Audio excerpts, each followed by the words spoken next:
You are listening to I Am Refocused Radio with your host, Shamaya Reed. This show is designed to inspire you to live your purpose and regain your focus. And now, here's your host, Shamaya Reed. Hey, welcome to I Am Refocused Radio, man. We are here once again today, man. We have an awesome guest today, man. Very successful guy. Read his bio, man. He's done a lot of amazing things and very adventurous, if I could say, man. We have our one and only guest, Guy Morris, man. He has an amazing website. You can go check out GuyMorrisBooks.com. But today, we're going to learn about his life and all the amazing things that he's been able to do, including being accepted to Harvard. But that's not even the beginning, scratching the surface of all the great things he's been able to do in his lifetime. So, first and foremost, Guy, I just want to welcome you to the show. So how you doing, man? Well, Shamai, first off, thank you so much for the honor of being invited on your show. I'm truly excited about this, and I'm very interested in having this conversation. So thank you very, very much. You're welcome, man. Great to have you on. Thank you for taking time to be with us. So, man, you had if I can say, a rocky road in the beginning, because in your bio it talked about your childhood. But, man, when we get to the part when you start becoming very successful, I think this is an amazing story. So take us back, man. What was your childhood like? My childhood still is the product of nightmares for me. I'm a survivor of what I learned later in life was called complex post-traumatic stress. It was it was a series of traumas and abuses that happened so frequently that they all blended together to an extent. I have a great deal of amnesia over parts of my life, my childhood, rather. And I do recall I was a runaway at age 4 or 5. I ran away again at age 6. I tried again at age 13 and was gone in the streets of LA for several months, where I had a rather abrupt, rough learning of what the real world was like out there. And then I finally, and during that time, I survived by working with migrant workers. So I basically went out to the ranches, and I was trucked out like everyone else to the ranches in Southern California, where we would do all the dirtiest work. But that allowed me to survive. And I finally left home for good. I went home briefly and to get a GED. Because I realized that would be sort of a minimum requirement for me to get beyond the migrant worker jobs.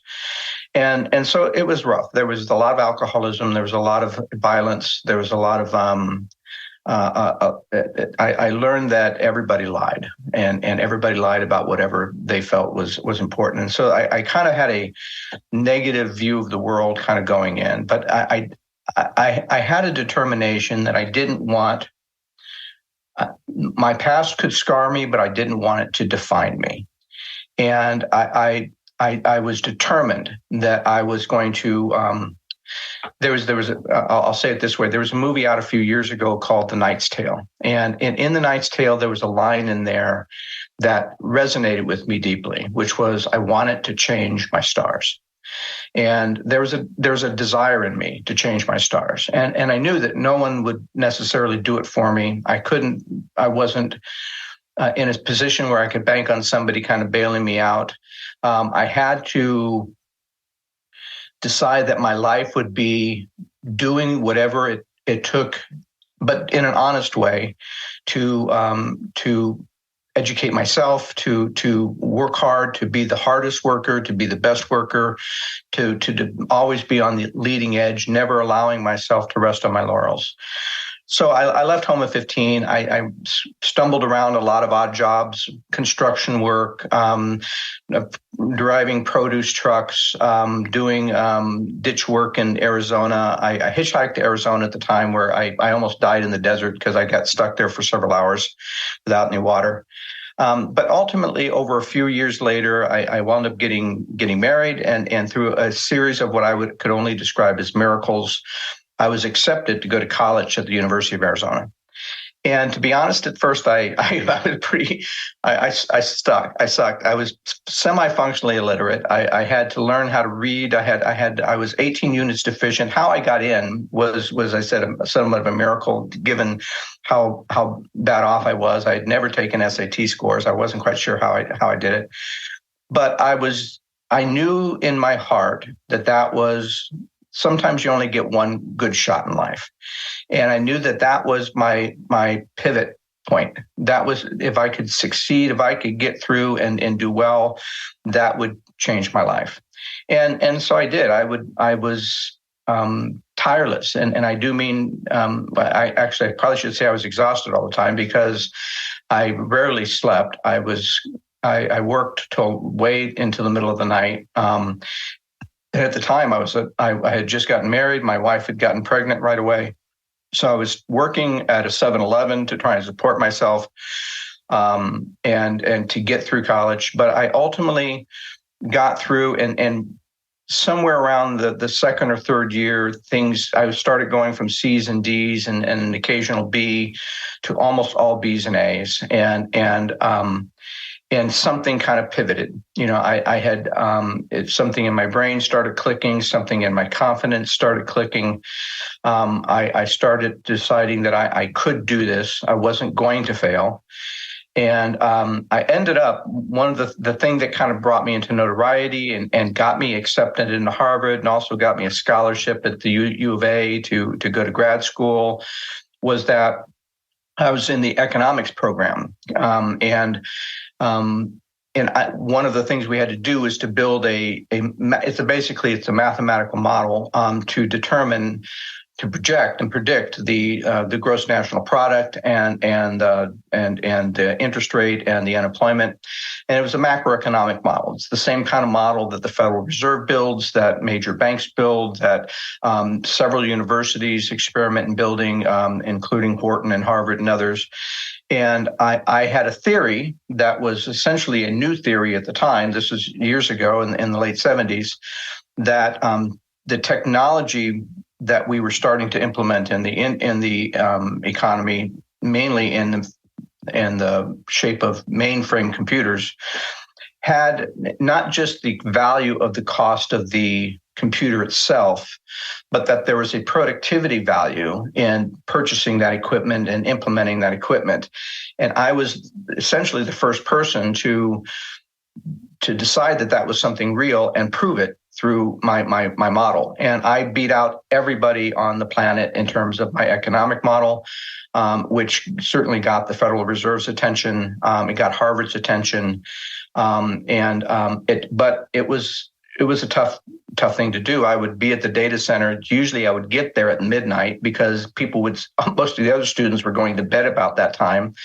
And I would basically stay in the computer center till 8:00 in the morning when my first class was. And I did that for months. And I worked so hard at it, I actually got myself sick. But while I was still sick, I learned that my model had out forecast everybody. So that got me into grad school, which was an amazing thing for me. And that got me in my first job at IBM. I went on from there to work with another big manufacturer called Burroughs, which was bought up by a company and turned into Unisys. I went from there to work for an international oil and gas company, because at the time, oil and gas essentially was, and still is to a great extent, one of the huge drivers of multiple economies. Most people don't realize how much of our economy, how many of our products come from oil and gas related products. And where I had the opportunity to revolutionize a lot of their processes. I got to a position where I was reporting directly to the CXOs of the company. I got involved in the first major industrial deal between a U.S. company and China after Nixon had basically opened that up. And so it was the beginning of, corporate jets and a lot of good things. I quit there at one point because I started realizing that oil and gas was how much we were polluting the planet. I was part of their team that would was advocating compliance to the EPA standards at the time, which most oil and gas guys basically thought the EPA was close to the devil. And so I was an innovator, but I was an innovator who never forgot that I had also been poor. So I never could drink the Kool-Aid of some of the other individuals and some of the other executives who felt an entitlement to their role, an entitlement with their position. And I never could feel that. So it was about that time, I actually started some events about that time that kind of led to my later choices in life. One of them was I had designed, similar to designing a macroeconomic model. Along my journey, I forgot to mention, I came to Christ. And I was always intrigued by end time prophecies, and mainly because I felt that most people were getting them wrong. They were interpreting the allegory rather than interpreting the results of the allegory, and so I decided I had gotten divorced by that point, and so the downside was all of my efforts to succeed at work meant that my family life, my home life was not doing well. And so I ultimately was divorced. I became a single parent. But during a weekend when I had myself, I decided that I wanted to try to see if I could prove to myself whether we were truly in I heard a lot of people talking that we were in an end time kind of scenario. I wanted to kind of decide that in my own way. And I did that by finding a number of different prophecies and documented areas, proof where I thought that prophecy might have been fulfilled, and then calculating a rather complex statistical probability model to say, well, what's the probability of that event happening by random chance? And then I would combine that with the next one and saying, well, what's the possibility of this happening by random chance? What's the possibility of them both happening together by random chance? And I spent an entire weekend basically on this, I would call sort of mental obsession. And ultimately came to, I only used about 12 or 15 prophecies. And one of the things that sparked that whole adventure was I was always an avid reader of National Geographic. And I was reading in National Geographic about the loss of fish stocks on a global basis and remembering a prophecy about a third of the fish of the sea dying. And I started kind of combining that with other prophecies about a third of the birds of the air dying, the beast dying, Israel coming to fore, the advent of nuclear power. There was a number of things that I felt that had documented evidence. So at the end of the weekend, I had my math came out to something like 1 in 1.4 trillion that this was random. Now, I sat there and I was rather tired. It was like 9 o'clock at night on Sunday. I had to come back to work in the morning. And I thought to myself, okay, well, either I really made a stupid error and my math was really bad, but I don't have time to go back and recheck any of this, or even if I'm off by a factor of 10, we're in a, excuse me one sec, a one-of-a-kind, unique time in all of human history. And so that revelation started me thinking about my career choices, the types of companies I wanted to work for, the types of projects I wanted to work on, and started me thinking about my own personal life and my own personal choices and all of those kind of things. So I went from there and did some internet, started an internet company or joined an internet company as a startup. And the second key event that kind of led to my later choice in life to become an author occurred about that same time or within a couple of years of that. And I had stumbled on an article that claimed that a program, this was an Associated Press article, so it had some validity in my mind. It wasn't some guy just doing conspiracy theories. And it had said that a program had escaped the Lawrence Livermore Laboratories at Sandia. Well, that's a well-known NSA spy lab. They do signals, they do cryptology. They were the ones that developed the Stuxnet virus that brought down the Iranian nuclear fusion centrifuge. And so I thought, okay, that's. It didn't say it was broken or stolen or that it corrupted or malfunctioned. It said the verb that it used was a program had escaped. And I couldn't put that story out of my head. Escape implies intent. Escape implies intelligence. Escape implies the program had the ability to move itself and then erase its trail so that people couldn't go find it and didn't know where it went. And I obsessed over that. I had these mental obsessions at times where there's a problem that I really feel that I have to solve, and I'm compelled to solve, and I can't put it down.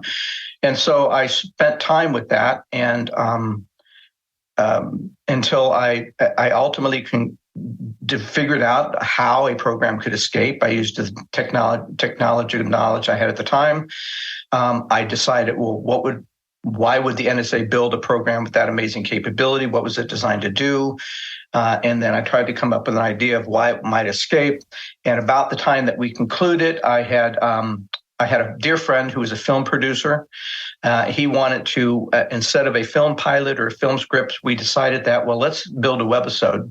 Since this is all internet-based, let's build a webisode series to kind of be in line with that and test the idea, whether this was a valid idea for a possible film or something later. And we did. It was a huge success. I had fans from all over the world. We hired out of work actors and did photo shoots and wrote scripts, and it was the whole kit and caboodle. We had one of the studios option the show, and 2 weeks before they were going to exercise the option, 2 FBI agents showed up at my door. They were rather perturbed that I had figured out something they thought should be top secret, and then had the absolute unmitigated audacity to actually publish it. So they wanted me to kill the show. I laughed. My wife was freaking out. What did I do? Who am I? What did I do? This is my new wife at the time, and I was thrilled because to me it confirmed my analysis. But when I basically said no, they went to the studio and killed the deal. I ultimately lost a lot of money, tucked my tail between my legs, went and got a job at Oracle, and continued on with my career. But that event also changed me. That also got me looking at governments and how they use advanced technologies, and where these advanced technologies were going. And this was one of the early stages of artificial intelligence with systems called expert systems. And it got me more deeply involved in a lot of those more advanced technology areas where I could really understand the motives and the potential outcomes of those things. I went on from there. I worked at Oracle for a while, implementing major systems for major corporations. Then I went to work with Microsoft, where I started up their PMO group for their services, PMO meaning Program Management Office. So we were the team that had to go out and do the most complicated deals that they had. And then I started a group at Microsoft to sell their most complicated deals. And ultimately, when I retired, there was something in my heart that wanted to combine these concepts of advanced technologies, political corruption, church corruption, which we can talk about separately, and how those might line up with biblical prophecies. And again, my goal was not to churn on the doctrine or the dogma that I hear many people talking about, not to infuse their political bias or partisan agenda into that analysis, not to consider it a battle between Christianity and Islam, which it's not, but to really try and understand the real world events. And I came up with the conclusion that prophecy was less about how God would destroy humanity as much as how humanity would do it itself.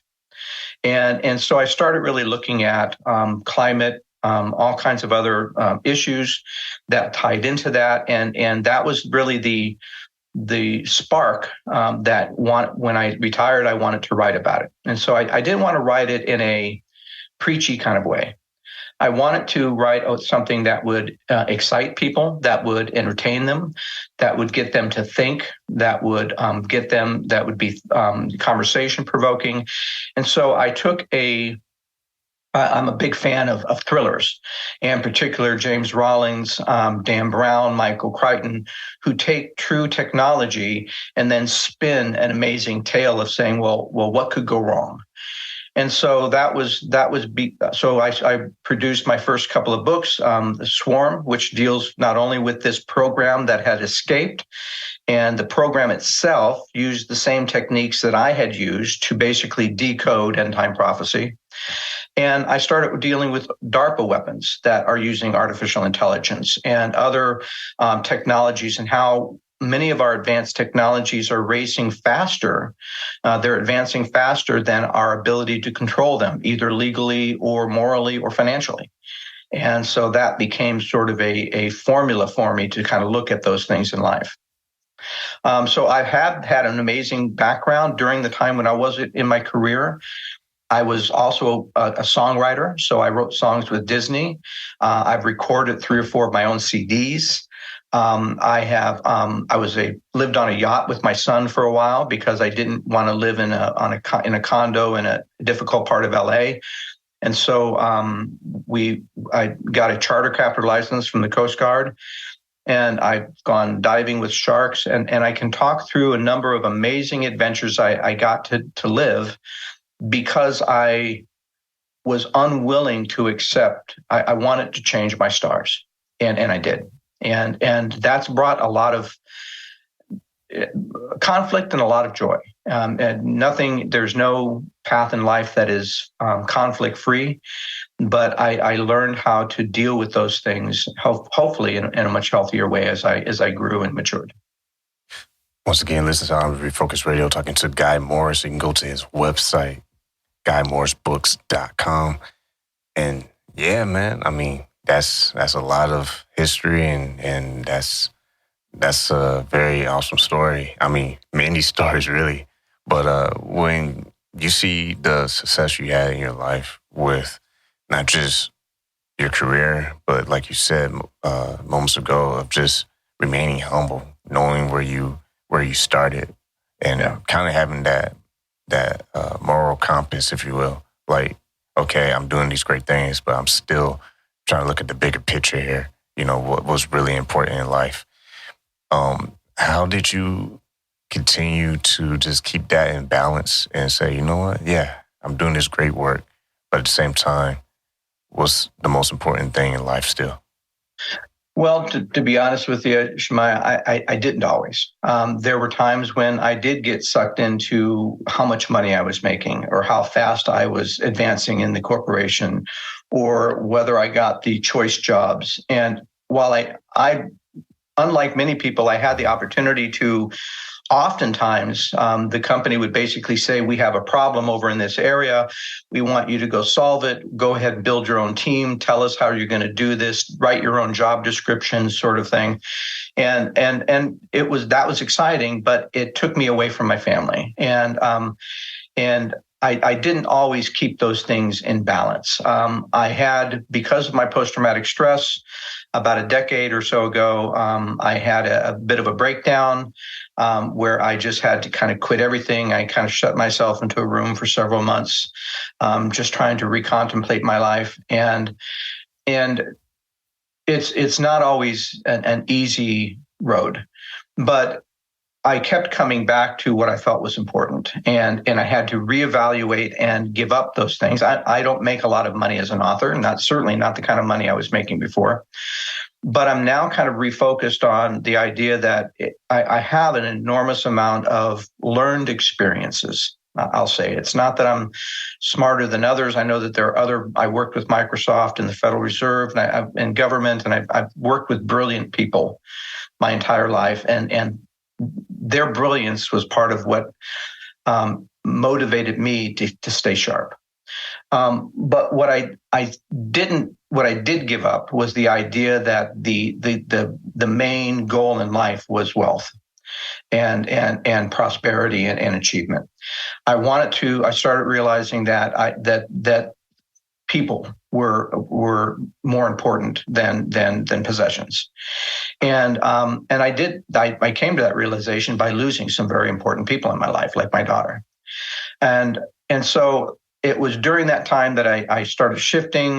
For a time, I was a president of a small nonprofit that helped children with cancer in the Philippines. I started really kind of shifting away from how hard I was working for the company and started looking at, well, what do I want to do? How do I want to set up my retirement? I'm not a good person. I tell people I have a very dysfunctional relationship with leisure. I'm not the kind of person who can just sit around and watch hours and hours of television. I feel guilty that somehow life is short. I have to be productive. And so I wanted to figure out how I was going to turn all of that. I couldn't keep working 16, 18 hours a day, 6 days, 7 days a week for a company. I had to kind of turn that around and start thinking more about how do I balance that out? How do I find that true balance in life? And part of it was through recognizing loss and dealing with it and going through the emotions of it. Part of it was realizing finally that I had post-traumatic stress and dealing with that. And that took some time and some help from others, which I was always hesitant to do. Accepting help from anybody was always something difficult for me, in part because of the distrust I had developed as a kid, that no one would do it for me. I had to do everything myself. And I had to give up some of those false notions in order to find the true notions. And so obviously my faith in the Lord and reading scripture and trying to really educate myself into those truths that would help me balance all the economic and business and other things that I had grown to become an expert at. And it was the ability to kind of take the signals that we get in life through through celebrities, through politicians, through corporate leaders, through business, through the advertising, and start to tune down the volume of a lot of those and turn up the volume of other things that allowed me to kind of refine that balance in myself. Now, for a time, I thought balance was, if I had a very analytical job, I had to balance that by doing creative things on my off time. And that's where the songwriting and the creative ventures, all of that kind of, I thought was helping me find balance. And to a great extent, it did. But I found that there was another area in my life, which was also that humbleness and spirituality, where it wasn't about my accomplishments. Life was not only about my accomplishments, it was also about my humanity. And that was where I really started finding that my sense of peace, my sense of joy, my sense of purpose really started coming into play. There's a lot of people that are largely unaware of big events happening in the world because media doesn't always talk about them, because those aren't the things that will drive viewership and ratings. But I'm not a conspiracy theorist. So for me, it has to be based on something justifiable, something factual, something that I could validate. And so that pushed me more into the realm of, again, with my books of trying to combine the idea of artificial intelligence with political agendas, with religious corruption that was happening in many of the churches. And we see that today in the Christian nationalist type of movement, which is neither Christ-oriented, it's more of a political power movement, and trying to understand that if we are in a end times kind of scenario, how do we then reevaluate our lives so that we can mainly focus on the right priorities so that we're prepared. And so I realized that I had a calling, in a sense, to basically try and write my thrillers. And I try to write them really well. I've been compared to Dan Brown, Robert Ludlum, which is The Bourne Identity, Tom Clancy, and others. So I know I'm doing a good job at creating compelling stories, but I wanted the theme of those stories to come back to the conflict between power and wealth and the systems that really run the world, and then who we are as individuals and how to bring that as a higher priority. So I've really been excited. My latest book, The Last Ark, deals with a little known as part of prophecy. Many people talk about a third temple.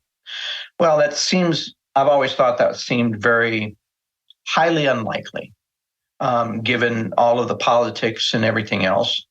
And so I was in my research. I actually landed a few years ago on a story that the Ark of the Covenant that has been in Ethiopia for the last 2,600 years, left Jerusalem actually 2,600 years ago.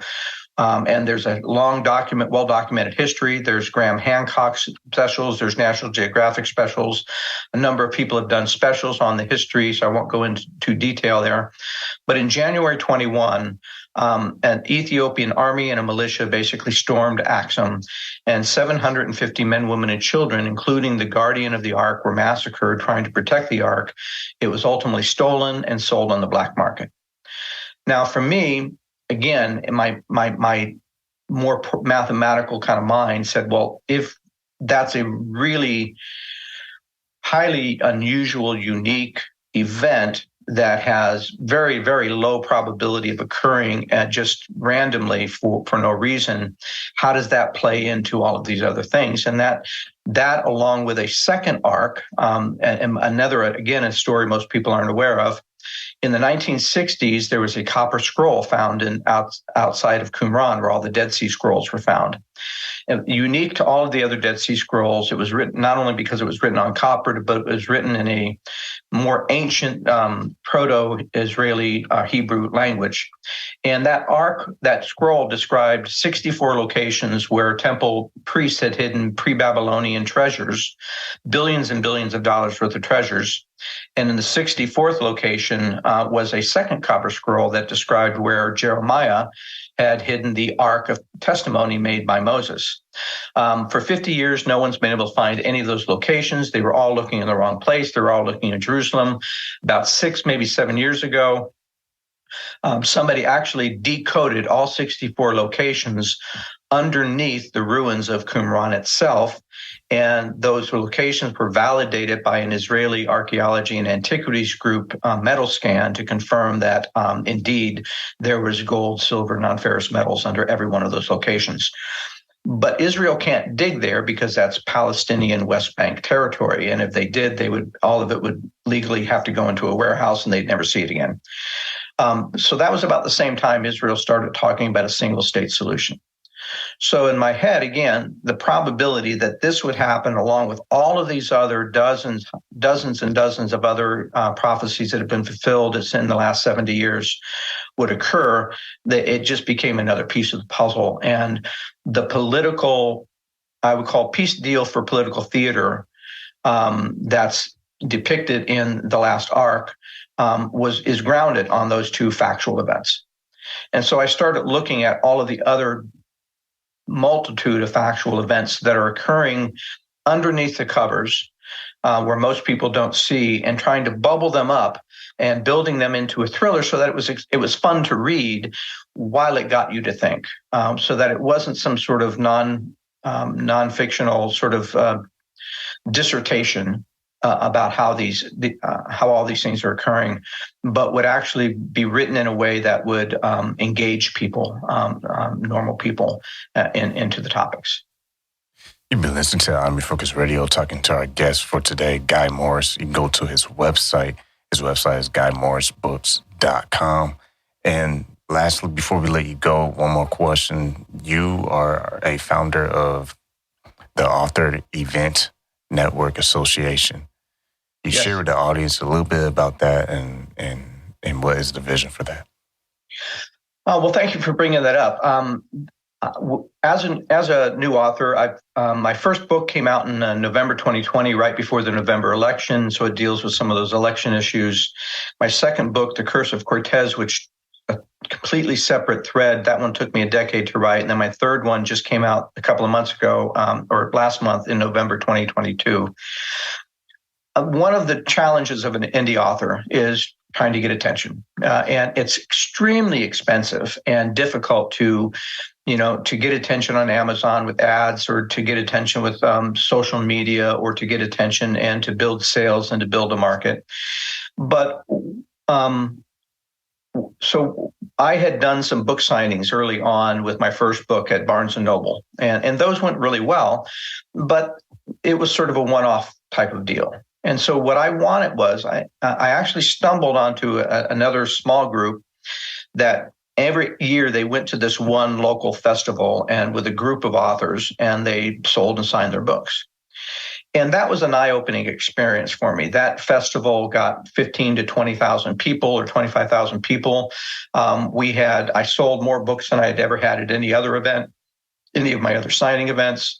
And I realized the power of me being able to engage with readers about the stories behind my books, and the power of being if you go to these events, unlike a book festival where there's thousands or tens of thousands of other books and other authors, we were the only tent that had authors signing their books. And so I realized that there was an untapped market there. And so I formed a author event network as a nonprofit association. Authors, indie and published authors join our group. We started here in Seattle, and we did about 10 or 12 events last year, which was our first year in operation. We're now signed up or on tap to do 25 to 30 events this year. We've also opened up a Portland chapter of authors where they're going to do the same thing there. And this isn't a channel where authors can basically join up, and we'll be looking at how to expand that and as well to other cities and major metropolitan areas, with the basic concept of we want to enable authors to go out and engage readers, engage readers directly, expand their platform, and earn higher margins where you don't have to pay the big fees to Amazon or bookstores or others, where you're basically keeping a bigger piece of that. And so it's been we've proven the success this year that we can do it repeatedly over multiple events. I'm now talking to one event where we showed up last year with a single tent, and our success is now where we're asking them if we can have 3 tents this year, back to back. So we've had children's writers and nonfiction writers and memoir writers and crime fiction and fantasy and sci-fi. And I know I'm forgetting horror. I write thrillers. And so we have multiple genres represented in the group. And it's allowing us to basically build a channel for authors on a local, regional level, where they can go out and through these major festivals, fairs, and events that can bring in anywhere from a few thousand to some of them bring in up to 100,000 people, go out and engage those audiences with and sign books. And it's been an amazing experience. I'm loving it. It's a lot of work. We're hauling tents and tables all summer long. I'll be at an event every weekend from the end of May through. I live up here in the Northwest, so we only have a short season, but from the end of May through the end of September, and then a little bit on either side of that, we'll basically every weekend I'll be out signing books this year. You've been listening to Refocus Radio, talking to our guest today, Guy Morris, and you can go to his website, GuyMorrisBooks.com. Last thing before we let you go, what you say to our listeners, those who may still be trying to, I guess you can say, go to the next level in their life. Maybe they are good at, confidently, mentally, but just maybe they need that extra boost of motivation to continue forward. While I've had a lot of successes, I've also had failures. And there is a time when you spend time licking your wounds and trying to understand why you failed. But I would encourage everyone out there to find your purpose, and to feel comfortable that you're seeking your purpose, even if you don't find it right away, and if you're making mistakes along the way, don't give up. There's always the opportunity for someone who will persevere, and I think that's the best ingredient, the most important ingredient to anyone's success is perseverance, and the ability to tell yourself that I'm not only going to do what I want to do, I'm going to keep doing it until I believe that I could be one of the best, and challenge yourself that way. Don't let yourself off the hook. Be your best coach, be your best supporter, believe that you can. Don't give up on yourself, because the investments that you make in yourself and in your future will not only benefit you, but they'll benefit those around you. And to be faithful to why you were born and who you were born to be doesn't come easy. But it does come for those who are willing to put in the heart, the humility, and the hard work to get there. Some great words, man, by Guy Morris. Make sure you go to his website, guymorrisbooks.com, and you can get his books on Amazon. And also check out how can people be a part of the Author Event Network Association? What's the process to do that? Oh, there's an application process. We don't take just anybody. We want to make sure that they're, as some of my early authors said, is if I'm going to be sitting in a booth next to somebody, I want to make sure that their books are high quality, even if they're a completely different style and genre. And so we're looking at, even if it's an indie author, do they have independent editors, and do they have good book design? Do they format it well? We're looking for people that are good teammates, because we don't want someone to buy a book and then come back the 10th next year and say, well, the book I bought last year was crap, so I don't want to buy anything from any of you people. But if you go to authoreventnetwork.com, it'll tell you a little bit about our group. That will connect you to an application on a different website, because I have more control over that second website. And we have a review committee that basically looks at everybody, but 95% of the people that are really hungry for this make it through and get accepted. And we have monthly meetings that talk about our events. We have online sign-up sheets where you can sign up for future events. And we've got some of our biggest events next year are already full. So, it's a great opportunity. And if you want to start a new chapter in your region or your city, if you're not up in the Northwest, I'll communicate with you. I'll contact you, and we'll talk about the process of maybe gathering other authors in your area to start up a new chapter.